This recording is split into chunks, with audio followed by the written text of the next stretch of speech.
যেই দিনই 5ই আগস্ট হয়েছে ওই দিনই সংবিধান শেষ, ওই দিনই রাষ্ট্রপতি শেষ। আজকে রাষ্ট্রপতির ইয়াতে আমাদের দাওয়াত ছিল। আমি যে রাষ্ট্রপতি এই সংবিধান থেকে আসছে, এই সংবিধান থেকে তো মাইনা তো বিপ্লব। যেই দিনই 5ই আগস্ট হয়েছে ওই দিনই সংবিধান শেষ, ওই দিনই রাষ্ট্রপতি শেষ।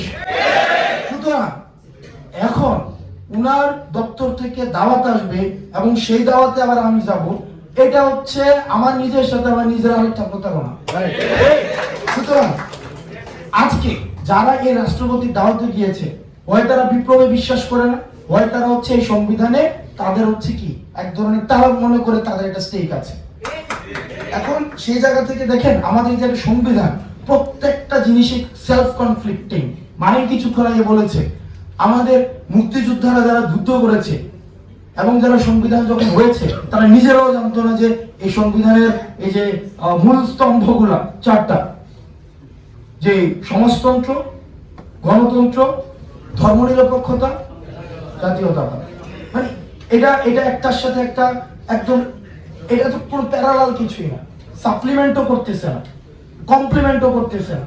এটা হচ্ছে একটার সাথে একটা কন্ট্রাডিক্ট করছে এবং এটা এক ধরনের ইম্পোর্টেড। অর্থাৎ বাংলাদেশে আমি কিছুদিন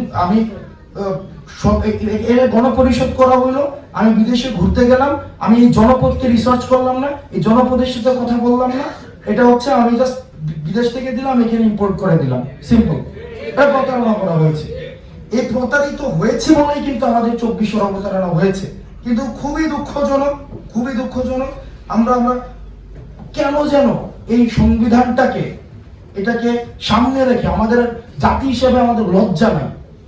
যে সংবিধান রাজনীতিবিদদের রাজনীতি করার অধিকার কেড়ে নিয়েছে, যে সংবিধান লেখকদের লেখার স্বাধীনতা কেড়ে নিয়েছে, যে সংবিধান যারা হচ্ছে স্বাধীনভাবে চিন্তা করতে চায় তাদের মগজকে দখল করেছে, যে সংবিধান যারা মেরুদণ্ড সোজা করে যারা বাঁচতে চায় তাদের মেরুদণ্ডকে দাসত্বের বিনিময়ে বিক্রি করে দিয়েছে, যে বুদ্ধিজীবী স্বাধীনভাবে কথা বলতে চায় কিন্তু যে সংবিধান ওই বুদ্ধিজীবীর জিহ্বাকে বন্ধ করে দিয়েছে। আমাদের দেখেছি এই 5ই আগস্ট পরবর্তী সময়ে কিছু কিছু রাজনীতিবিদদের এই সংবিধানের প্রতি এক ধরনের বিশাল মমত্ববোধ জেগে উঠেছে। এটা আমাদেরকে জাতি হিসেবে আমাদেরকে আবার প্রতারণার দিকে নিয়ে যাচ্ছে, আবার প্রতারণার পরিক্রমাটা আবার বৃদ্ধি করছে।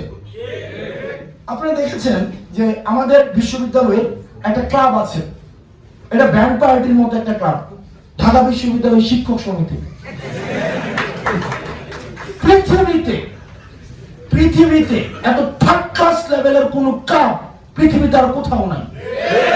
ওই যে থাকে না স্পোর্টিং ক্লাব, এই ক্লাব সেই ক্লাব থাকে না, এই ক্লাবটার আপনি কার্যক্রম দেখবেন। এই ক্লাবটা হচ্ছে কি, যখনই মানুষ কথা বলতে চেয়েছে, যখনই মানুষ বিশ্ববিদ্যালয়ের আইডিয়া দেখে, বিশ্ববিদ্যালয়ের আইডিয়াটা হচ্ছে কি আপনার ভাবনাগুলোকে আপনার সুবিধাজনক ভাষা দিয়ে আপনাকে প্রকাশ করার জন্য একটা উন্মুক্ত পরিবেশ ক্রিয়েট করে দিবে।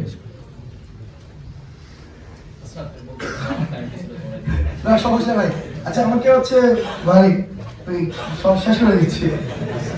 এখন বিষয়টা হয়েছে যে আমাদের সুবিধাজনক ভাবনাগুলোকে, আমাদের মনে স্বাধীন চিন্তা, আমাদের তো ভাবনা চলে, আমাদের ইমেজ থাকে মাথার মধ্যে, মাল্টিপল লেয়ার্ড ইমেজ।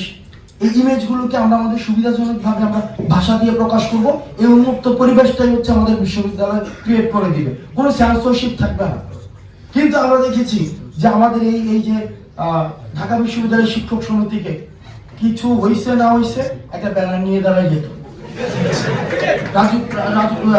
অপরাজয় বাংলার সামনে। তারা কলমকে নিয়ন্ত্রণ করতে চেয়েছে, তারা আপনার মগজের দখল নিতে চেয়েছে, তারা আপনার মেরুদণ্ডকে নিয়ন্ত্রণ করতে চেয়েছে, তারা আপনার ভাবনাকে নিয়ন্ত্রণ করতে চেয়েছে, তারা আপনার ব্যালট বাক্সকে সিলবন্দি করে দিয়েছে। পৃথিবীতে আর কোন সভ্যতা, কোন জাতি, ইভেন জার্মানিতে যে নাৎসিরা ছিল তাদের মধ্যে এই ক্যারেক্টারিস্টিক্স গুলো আপনারা পাবেন না।